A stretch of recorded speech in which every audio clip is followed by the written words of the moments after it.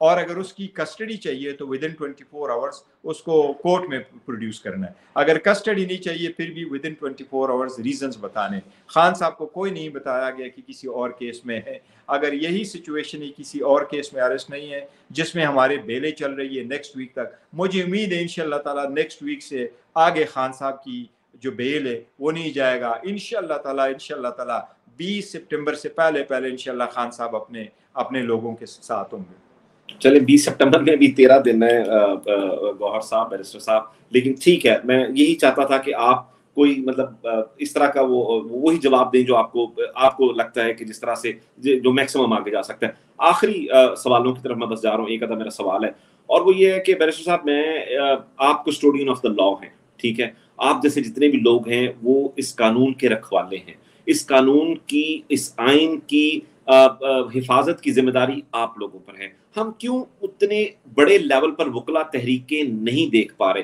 آج بالکل ایسا ہوا ہے کہ سپریم کورٹ بار کا جو وہ بہت زیادہ لوگوں نے وہاں پر شرکت کی. لطیف کھوسہ صاحب تھے, اعتزاز احسن صاحب نے وہاں پر خطاب کیا, مطلب لاہور ہائی کورٹ بار والوں نے کیا, سب لوگوں نے کیا. لیکن ہم اس طرح سے تحریک, اور ہم اگر تحریک انصاف کی بات کی جائے تو تحریک انصاف بالخصوص اس وقت بہت زیادہ مضبوط بھی ہے. تو اس کی آخر کیا وجہ ہے کہ اور چھوڑ دیجیے تحریک انصاف, اس وقت تو یہ بات ہے کہ ایک پولیٹیکل موٹیویٹڈ کیسز ایک شخص کے خلاف ہے جس ملک کا سابقہ وزیر اعظم بھی ہے اور اس کی جماعت کے خلاف ہیں, تو آخر وکلا کے ساتھ کیا ایسا ہو کہ ایک وکلا تحریک شروع ہو جائے؟ دیکھیں, وکلا تحریک تو میں سمجھتا ہوں کہ ابھی ڈیفینیٹلی شروع ہو جائے گا. وہ کچھ عنصر ایسے ضرور تھے کہ وہ متفق نہیں ہو سکے, اور وہ اس طرح تھا کہ 3-4 قسم کی قوتیں مختلف فورم پہ کام کر رہے تھے, اور آدھو سارے اپنے اپنے حساب سے لگے ہوئے تھے. جس طرح پاکستان بار کونسل کام کر رہا تھا, سپریم کورٹ بار ایسوسیشن کام کر رہا تھا, اعتزاز صاحب اور کوسہ صاحب کی بھی ایک بڑی قوت ہے, وہ دونوں بھی کر رہے تھے. تو یہ 3-4 قسم کے جو کوششیں تھی یہ الگ الگ تھی, اپنے ایک زمرے میں آپریٹ کر رہے تھے. لیکن اب جب کہ ساری اسمبلیاں ختم ہو چکی, 90 ڈیز میں الیکشن بھی ہونا ہے, کیسز بھی زیادتی ہونے ہیں, ابھی کورٹوں نے بھی دیکھ لیا کہ فار انسٹنس پرویز الہی صاحب کی بات کو دیکھ لیں, 3 مہینے میں اس کو 11 مرتبہ گرفتار کیا گیا. آپ کو اس کیس میں بھی گرفتار کیا جاتا ہے جو آپ کے خلاف نہ بھی ہو, پھر بھی بہانہ ڈھونڈا جاتا ہے کہ جی کون سے کیس میں اٹھائیں, اور جج چھوڑ دیتا ہے. تو ابھی ہائی کورٹ سے نکلا نہیں, گھر پہنچا نہیں, اور راستے میں اسلام آباد کے کیس کے لیے اریسٹ کر کے اتنی جلدی سے اس کو لایا جاتا ہے, اوور نائٹ اس کو پہنچایا جاتا ہے. تو ججز نے بھی ریئلائز کیا کہ لا لیسنس بہت بڑھ گیا, یہ ایکسٹرا کنسٹیٹیوشنل کام ہے, یہ کنسٹیٹیوشنل کے زمرے میں آنے والے کام نہیں ہے. اس لیے سارے لوگ الرٹ ہو گئے کہ آج بے شک پی ٹی آئی یا پی ٹی آئی کے ورکر اور سپورٹر, لیکن کل ایک اور پولیٹیکل پارٹی, پرسوں ایک اور پولیٹیکل پارٹی, اور at the end of the day they will be ججز. اس لیے سارے لوگوں نے ریئلائز کر لیا کہ ہماری سب کچھ جو ہے وہ آئین اور قانون کے مطابق ہونے چاہیے. ایونچولی یہ دن آگے ہے. آج تو بڑا ایک منظم طریقے سے اس کا ابتدا کیا گیا. انشاءاللہ تعالیٰ نیکسٹ ویک سے آپ دیکھیں گے کوآرڈینیٹڈ ایفرٹ آیا. اب حکومت مجبور ہوگی, میرا خیال ہے اب رول اپ لا ہی رہے گا. اچھا, میرا آخری 1-2 سوالات ہیں, بس میں آخر کی طرف جا رہا ہوں. آپ کے وقت کا بہت بہت شکریہ سو فار جو آپ نے وقت دیا.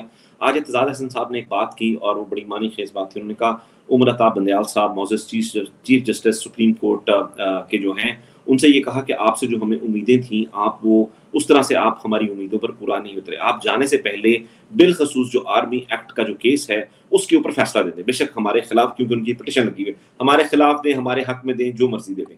ایک تو میرا, اور ہم ظاہر ہے جس طرح کہ آپ نے کہا ہمارا عدلیہ کے ساتھ نہ کوئی محاذ ہے نہ ہماری کوئی لڑائی ہے, سوائے چند ججز پہ جس میں ہم عدم اعتماد, جو کہ ہمارا قانونی حق ہے کہ ہم وہ یہ تمام چیزیں کر سکتے ہیں. اس کے بعد نئے چیف جسٹس قاضی فیض عیسیٰ صاحب آنے والے ہیں, معزز چیف جسٹس صاحب ہیں. ان کے بارے میں بہت زیادہ لوگوں کی قیاس آرائیاں یہ ہیں, اور لوگ یہ ایسا, اور پھر وہی بات میں تھوڑا سا صحافیوں کی طرف آؤں گا, کیونکہ اس ملک پہ جو افواہیں ہیں سب زیادہ وہ صحافیوں کی طرف سے پھیلائی جاتی ہیں, خبریں بھی انہیں کی طرف سے دی جاتی ہیں. بالکل ٹھیک بات ہے کہ وہ آئیں گے تو جی ایسی تیسی ہو جائے گی, سختیاں زیادہ ہو جائیں گی, یہ ہو جائے گا, وہ ہو جائے گا. So how do you think Supreme Court is going to react after a few days? And do you think کہ Umar Ata Bandial should have taken few actions? مطلب جس طرح کہ عدالتیں رات کو 12 بجے تک کھلی, ان کیسز میں بھی ان کو کوئی سو موٹو لے کے کوئی ایکشنز لینے چاہیے تھے؟ یہ دیکھو, میں ایگری کرتا ہوں اعتزاز صاحب کے ساتھ, یہ صحیح ہے. جتنی توقعات تھی عمر عطا بندیال صاحب کے ساتھ, اسپیشلی میری تو زیادہ توقع تھی. the reason was کہ یہ پہلا چیف جسٹس ہے پاکستان کے جو کیمرے سے پڑھے تھے, جو بیرسٹر تھے, اور جو جس طریقے سے پرفارم کرنا چاہیے تھا وہ شارٹ آف اس ایکسپیکٹیشن کا رہا. لیکن ایک بہت بڑا فیکٹر ادھر بھی انوالو تھا کہ جو لوگ پولیٹیکل پارٹی تھے، لوگ تھے، اسٹیبلشمنٹ والے تھے، انہوں نے بھی اس کے خلاف بڑے پرسرف کار رہے، کبھی ان کی آڈیو آ جائے، کبھی ان کے گھروں تک جائے اور ان کے خلاف پوری کمپینیں کرے. اور ساتھ ساتھ یہ تھا کہ سپریم کورٹ ڈیوائیڈ نظر آئی، اور جب ججز ڈیوائیڈ ہو تو پھر ایک چیف جسٹس اکیلے میں اتنا کچھ نہیں کر سکتا. اب وہ بردر ججز کو ڈسپلن نہیں کر پا سکتے، نہ ہی اس کے پاس یہ اختیار ہے کہ ڈسپلن کرے. تو یہ ایک بدقسمتی سی تھی کہ وہ سپریم کورٹ اکٹھا نہیں چل سکا یہ والی. لیکن آفٹر آل یہ ختم ہو رہا ہے. میرا خیال ہے اب جو نیکسٹ چیف جسٹس آئیں گے وہ بھی ایسا نہیں کر سکیں گے. لیکن supreme court at the end of the day قانون کے لیے تو راستے میں جو بھی آئی رکاوٹ ہے اس کے خلاف تو سپریم کورٹ ضرور ایکشن کرے گی. لیکن یہ ایک ضرور ہے کہ جو ملٹری کورٹس ہیں، میں سمجھتا ہوں چاہے قاضی صاحب ہو، چاہے عمر تابندیال صاحب ہو، یہ اس کے خلاف ہے. یا الیکشن 90 ڈیز میں سپریم کورٹ کے مختلف ججز نے مختلف رائے دی ہے، لیکن کسی ایک جج نے یہ نہیں کہا کہ الیکشن 90 ڈیز میں نہیں ہوں گے. اس لیے میں سمجھتا ہوں کہ شاید قاضی فائزہ صاحب بھی ہوں گے، لیکن اس کے باوجود بھی انشاءاللہ تعالیٰ وہ ایکشن کریں گے. بالکل ٹھیک ہے. ہماری تو ظاہر ہے، ہماری تو توقعات جو ہیں وہ عدالت سے ہیں، مطلب اس سے کوئی فرق نہیں پڑ رہا ہے کہ کون چیف جسٹس آتا ہے اور کون جاتا ہے. یہ بالکل درست بات ہے، لیکن یہ بڑا سوالیہ نشان ہے کہ عدالت نے فیصلہ کیا، 14 مئی کی ڈیٹ دی، اور وہ آج تک عدالت اپنا لا اس کو امپلیمنٹ نہیں کروا سکی. اور ایک چھوٹا جج جو ہے سیشن کورٹ کا، اس نے ایک فیصلہ دیا اور 18 منٹ کے اندر اندر گرفتاری ہوگی. جب یہ لوگ یہ چیزیں دیکھتے ہیں تو لوگ فرسٹریٹ ہوتے ہیں. یہ سوالیہ نشان ہے عدلیہ پہ، بالکل سوالیہ نشان ہے. اور دیکھو عدلیہ سوالیہ نشان یہ ہے کہ عدلیہ کی کوئی اگر آپ اپنے آرڈر کو امپلیمنٹ نہیں کر سکتے، اور یہی ریزن ہے اس وقت جو انارکی ہے اس کے مین ریزن یہی ہے کہ وہ ایک اب آج کل یہ ارسٹوں کو دیکھے، اگر وہ ارسٹ کرتے ہیں پھر دوسرے کیس میں ارسٹ کرتے، پھر تیسری میں ارسٹ کرتے ہیں، کیونکہ عدالتیں اپنے آرڈر کو امپلیمنٹ نہیں کر سکتی. اور جب امپلیمنٹ کرنا شروع کرتی ہے تو اس کو انٹرپریٹ کر کے امپلیمنٹ کرتی ہے اور بڑا اسپیرنگلی کام کرتی، ٹیکنیکلٹی کی طرف جاتی ہے. اس لیے میں سمجھتا ہوں کہ جب ایکسٹراآرڈینری سرکمسٹانسز ملک میں پریویل کرتے ہوں جس طرح آج کل ہے، اس صورتحال میں کورٹوں کو بھی انپریسیڈنٹڈ آرڈر پاس کرنے ہوں گے اور out of the box solution ان کو ڈھونڈنا ہوگا تاکہ قانون کی بالادستی اور لوگوں کے بنیادی حقوق کے تحفظ کرے، کیونکہ کورٹس ہی امین ہیں ان لوگوں کے بنیادی حقوق کے تحفظ کے. آخری میرا سوال ہے، آپ عمران خان صاحب سے ابھی 2-3 دن پہلے ملے ہیں، آپ کی ملاقات ہوئی ہے، وہ جیل میں، آج تو ان کو 34واں دن ہے، جب آپ ملے تھے وہ 29واں یا 30واں دن تھا میرے خیال سے. پرعزم ہیں، مضبوط ہیں، جس طرح کے کیسز اور جس طرح کی ٹریٹمنٹ ان کو دی جا رہی ہے فزیکلی، مینٹلی، ہاؤ از ہی؟ خان صاحب بہت مضبوط ہے الحمدللہ، ہائی مورال میں. میری جب ملاقات ہوئی تو I was astonished by one factor جو میں نے شاید ولی خان کی اور بھٹو صاحب کی سنی تھی، لیکن میں نے آنکھ کو دیکھا حال ہے وہ خان صاحب ہے. اور خان صاحب نے 40 منٹ میں سوائے آخری 2-3-4 منٹ کے جب ہم ان کو بریف کر رہے تھے، خان صاحب یہ کبھی بھی نہیں پوچھا مجھے کب نکال رہے ہو، میرے کیسز کیا بنا، آپ تو مجھے کیا ہو، یہ کون، مجھے میں کس حالت میں ہوں. خان صاحب نے تھرو آؤٹ فکر کیا ڈالر کیوں بڑھ رہا ہے، انفلیشن کیوں زیادہ ہے، ٹیررزم کی طرف دیکھو، یہ الیکشن جو نہیں ہو رہے، انسرٹنٹی جو بڑھ رہی ہے، پبلک وہ ہے، ملک کا نقصان ہو جائے گا، ساری پولیٹیکل اس بات پہ. وچ آئی مین ٹو سے کہ خان صاحب کا مورال بہت ہائی الحمدللہ، اور اللہ اس کو ہائی رکھے. یہ لوگ اس کو جیل میں بیچ کے یہ سوچتے ہوئے کہ شاید ہم ان کو توڑ سکیں گے، لیکن کروڑوں لوگوں کی دعائیں خان صاحب کو کوئی نہیں توڑ سکتا. انشاءاللہ اللہ ہی ان کو بچا رہا ہے اور اللہ اس قوم کی ترقی اور سربلندی کے لیے اس کو لے کے آئے گا انشاءاللہ تعالی. بیرسٹر گوہر صاحب، آپ کے وقت کا بہت بہت شکریہ.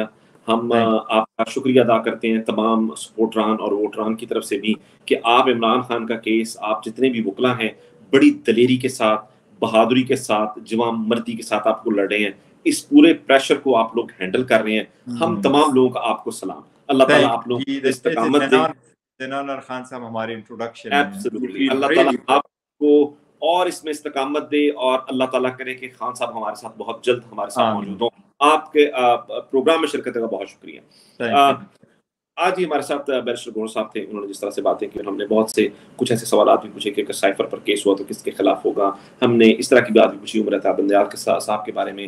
ہم نے فائز عیسیٰ صاحب کے آنے کے بارے میں باتیں کی، اور یہ تمام چیزیں. اصل بات یہ جو میں کسٹوڈین آف دا لا کہا، جب میں نے کہا کہ آپ اس قانون کے رکھوالے ہیں، جتنے بھی وکلا ہیں، جتنے بھی لوگ ہیں، جتنی بھی بارز ہیں، اس کا مطلب یہی تھا، وہ ونسٹن چرچل کا دوسری جنگ عظیم جب وہ ان کو بتایا گیا کہ ہم ہار رہے ہیں اور ملک کا نظام جو ہے وہ درم برم ہو رہا ہے، تو انہوں نے وہ جو، میں پورا واقعہ تو نہیں سنا سکتا لیکن اس پہ انہوں نے جو ایک سوال پوچھا، انہوں نے کہا کہ کیا اس ملک کی عدالتیں کام کر رہی ہیں؟ تو اس نے حیرت سے پوچھا کہ ہاں عدالتیں تو کام کر رہی ہیں، مگر اس سے کیا تعلق ہے؟ تو انہوں نے کہا کہ اگر عدالتیں کام کر رہی ہیں تو یہ ملک کہیں نہیں جا رہا، تو یہ عدالتوں کا کام ہے، سب سے پہلا، دوسرا، تیسرا، چوتھا، پانچواں، رول آف لا. اور یہی عمران خان صاحب کہتے ہیں، یہی پاکستان تحریک انصاف ہے جو یہ کہتی ہے کہ ہر طاقتور کو اور کمزور کو قانون کے نیچے لایا جائے. اور یہ جو فریولس کیسز ہیں، یہ جو جس طرح بھی پولیٹیکل موٹیویٹڈ کیسز ہیں، یہ جو لوگ بھی کر رہے ہیں، جو بھی ڈورے ہلا رہے ہیں، اگر آپ سمجھتے ہیں کہ کوئی نہیں جانتا، یہ سب جانتے ہیں، پوری دنیا جانتی ہے، پوری دنیا کو پتہ ہے کہ یہاں پر کیا ہو رہا ہے. اور میں بار بار یہ بات کہتا ہوں، میں دوبارہ یہ بات کہوں گا کہ تاریخ کا بہت بڑا ظلم ہے، بہت ظالم ہے تاریخ، اور تاریخ کا سب سے بڑا ظلم یہ ہے کہ وہ اپنے آپ کو ہمیشہ یاد رکھتی ہے. تو تھوڑا خیال کیجیے. آپ تمام لوگوں کا بہت شکریہ. پاکستان زندہ باد.